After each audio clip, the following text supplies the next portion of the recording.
Boy, hello there. Do you know that there was football today? If you didn't know, there was really the heart of the start of week one of the NFL.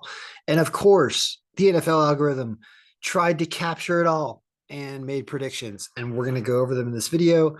This is also going to be a video where I go through, just look at the screen right now. Why on earth would anyone be able to understand what is going on here? This is just a mess of colors and names and numbers and like what on earth, right? How could you even explain this? And this actually makes a ton of sense to me.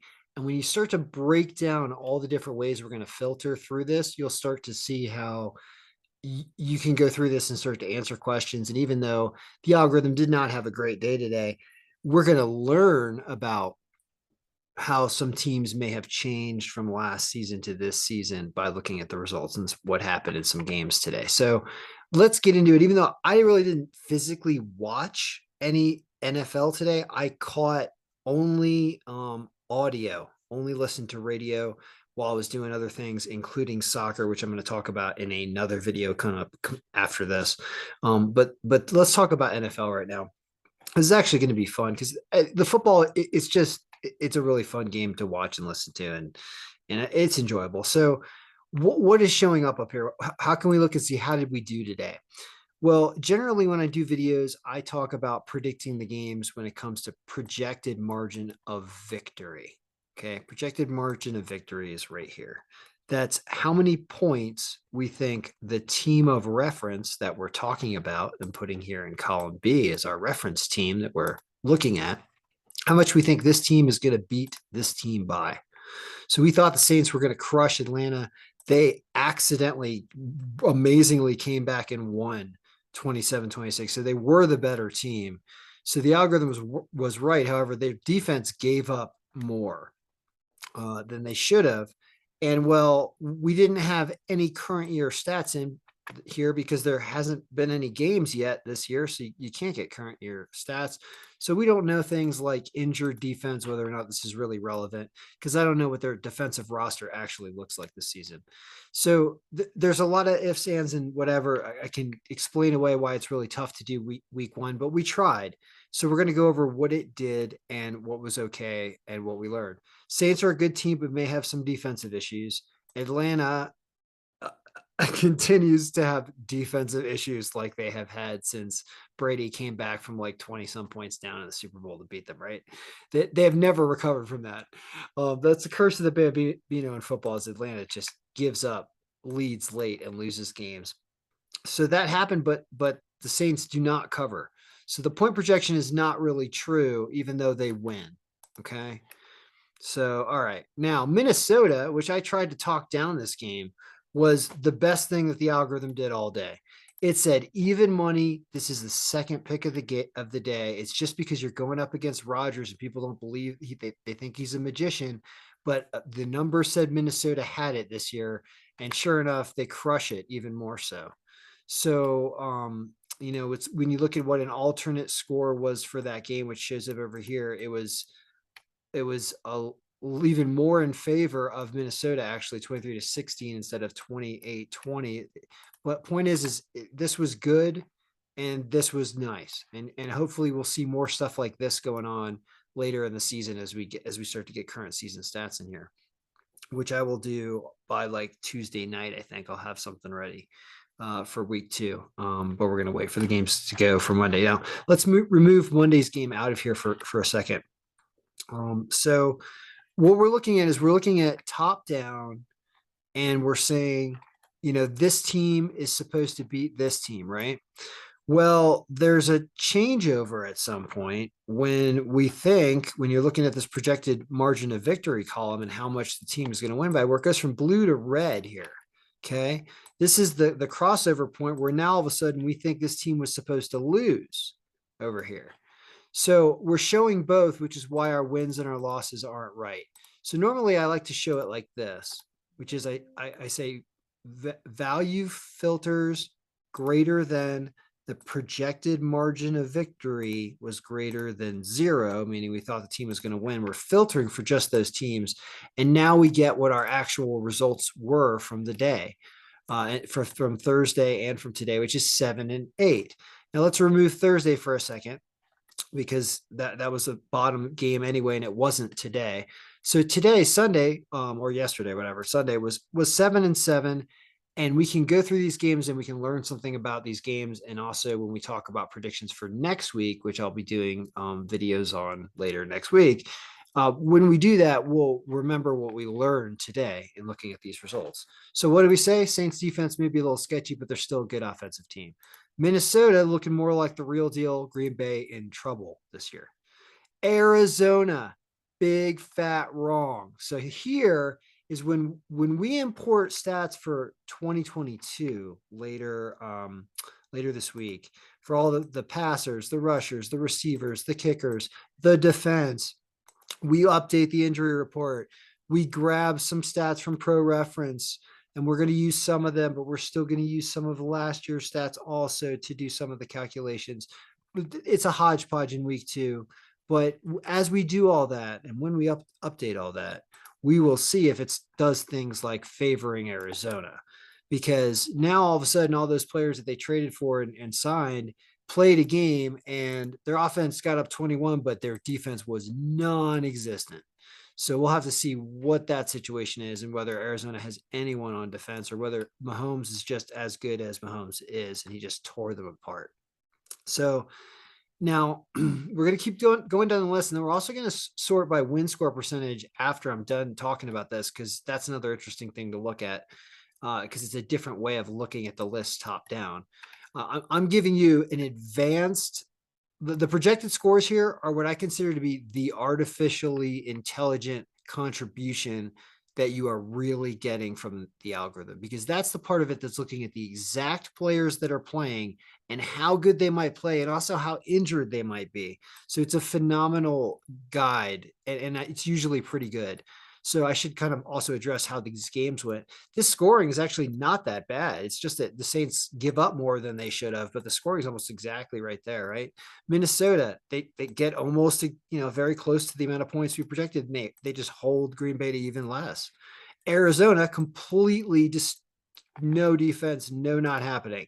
So that we have to look at. What about Carolina? I can't get too angry at this Carolina game because they get the points almost exactly, and somehow they just fell behind too much early. And I don't know why. I think there might have been a turnover. I don't know. Sad because they had it and then also blew it late. I'm not going to get too angry about that. I feel like that's not an awful prediction given how close that was. Tennessee is a surprise. I mean, wow. So there was a point in this game, it was 13-0 Tennessee. And I'm pretty sure the line on the Giants I saw at that point was something like plus 2,600 or something insane.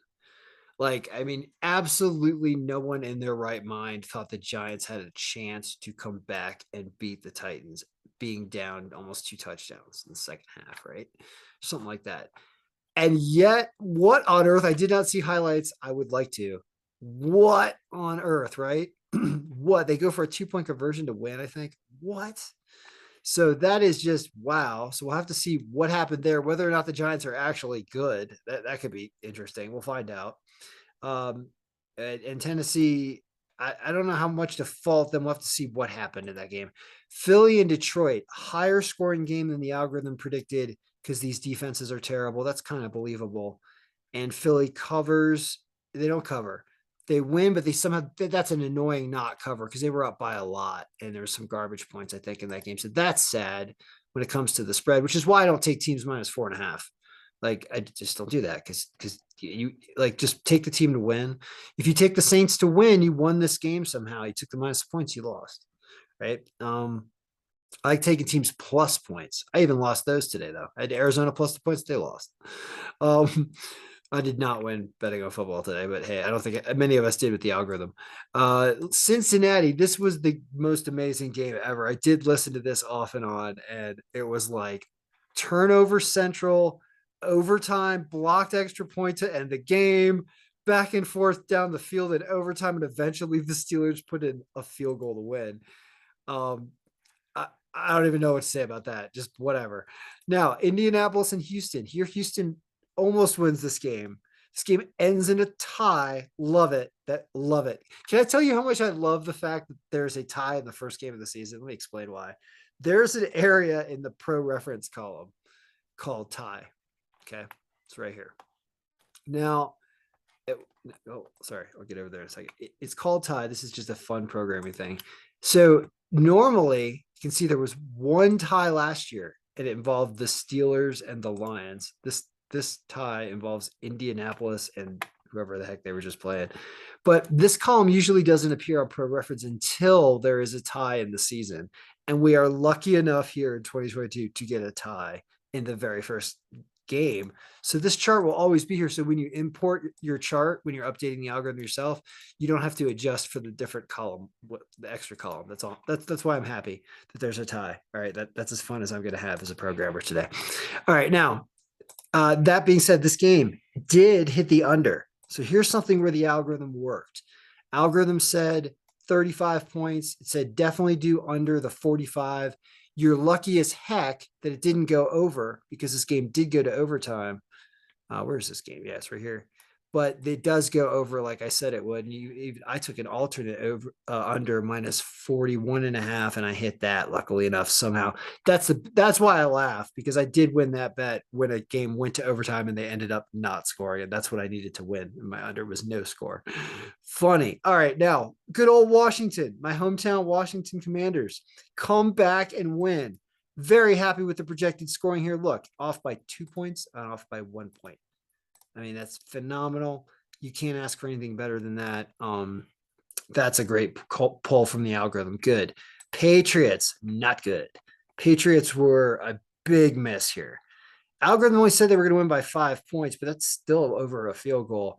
And they do nothing on offense. And Miami is now interesting. New coach, new team here. So I expect to see a different Miami coming out of the stats when I dump in the stats from this season and do projections for week 2. And I don't think it's gonna. It would flip this game. When you redo this with the stats that just happened in that game. Baltimore and the Jets. Baltimore hits their points, covers, and makes the Jets score even less. The Jets. Remember, never, ever, ever bet on the Jets. That is the rule here. We never, ever, ever bet on the Jets. Today I bet on the Jets, actually. I bet the Jets plus 6.5, and they lost. But remember, we never, ever, ever bet on the Jets. San Francisco 49ers. Wow, did they blow one in the rain? Yep, it was blowing, and they were blowing it. And the Bears won. Here, the algorithm did predict the Bears plus 6.5 by spread. And I'll show you spread picks in a second. So at least it did that. I did take the Bears plus 6 and won. Should have taken them outright. I mean, what was the line? We're going to see it in a second. Chargers win, even though I told everybody to take the Raiders because I'm an idiot. Bucks win. Crush it, right? They hold Dallas even less. So I feel like we learned some things about these games. We learned that Houston is going to be probably a little better, or Indianapolis a little worse. We learned that Miami is probably better. We learned that Washington's okay enough to beat Jacksonville. We learned the Patriots are probably in trouble. The Jets are still the Jets. We know that San Francisco is going to have trouble. The Bears maybe have a little more heart than we thought. Raiders, not so much. We're down a lot to the Chargers. Brady is still alive and still playing and still married, apparently. Cowboys have crappy roster and they're no good. And Carolina going to lose a tough one. Arizona may be in trouble, or just the Chiefs are really that good. Minnesota looking okay. Saints are always going to be fuzzy now. So that's interesting. Now I want to talk about other ways to look at this here.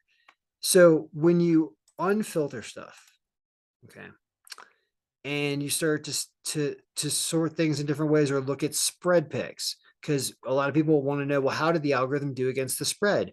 Well, you have to unfilter this first to look at how it did against the spread. And then you can click, if it was a spread pick, a yes spread pick, then it's picked this team. When you look at the projected score, it thought this team was going to cover what the spread is. It's actually doing the calculation in this slicer. So for example, the Saints, it said we're supposed to win by 10 and they only had to cover 5.5. So that's why this was a spread pick. The spread picks only went 6 and 10. Okay. That's bad. Well, we know it lost the Saints. We know it lost the Cardinals. Poor Carolina loses that. Tennessee, everyone lost Tennessee. The Eagles don't cover the spread. That sucks, but they should have. They were ahead a lot, so that's just sad. Seahawks haven't played yet, so we're not 6 and 10. We're 6 and 9.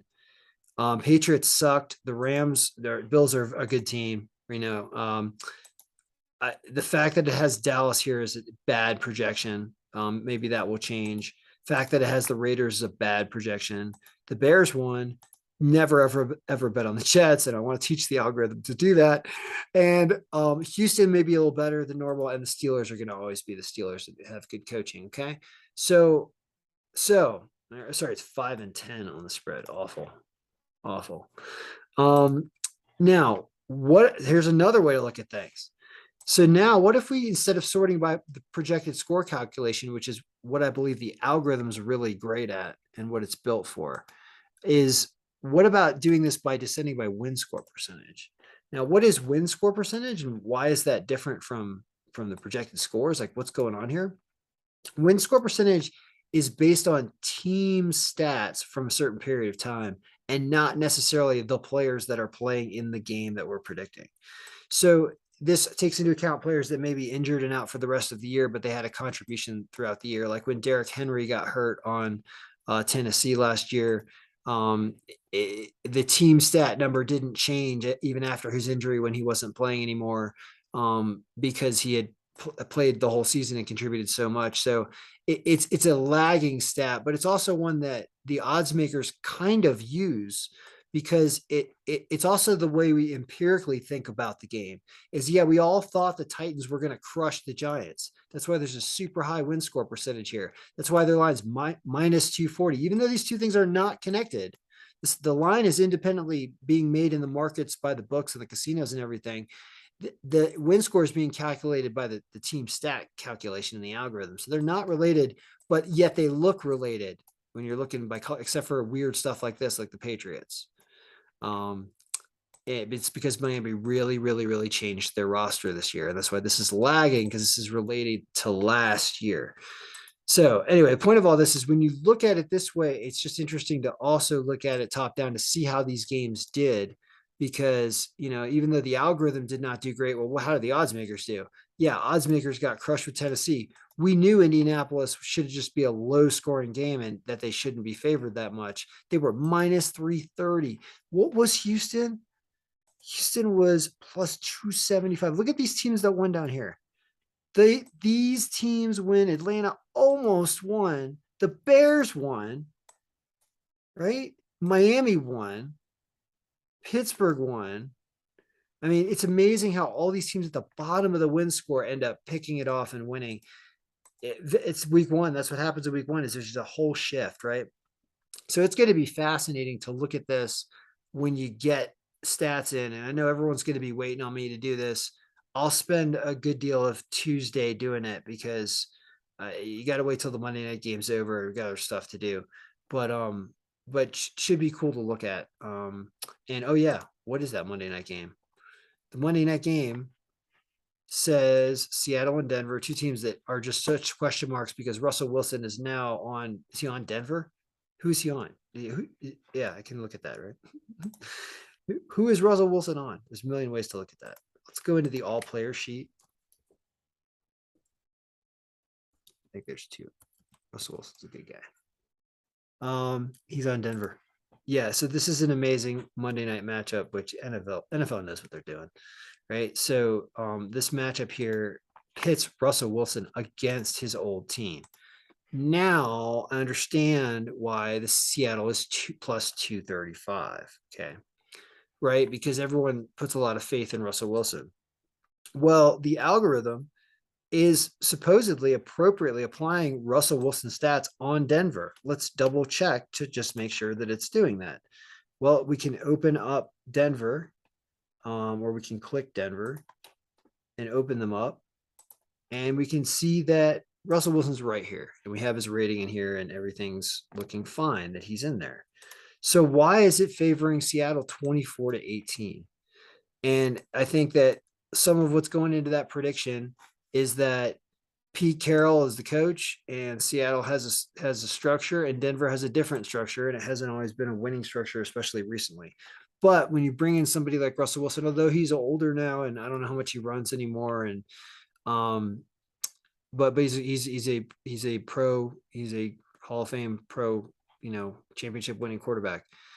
So it should be fascinating. Now, 6.5 points seems like a ton, a ton. I mean, that's craziness. Um, and the algorithm says that they win out. It doesn't matter why. Like, who is it on Seattle that's going to be good? That's going to put up those points? Well, it's apparently not coming from the quarterback position. It's coming from people like DK Metcalf and Noah Fant and Tyler Lockett. But who's going to throw them the ball? Is it going to be Drew Lock or Geno Smith? And Drew Lock used to be on Denver, right? So both these teams are playing their old team. Like, what is going on here? What an interesting game. That should be fun to watch.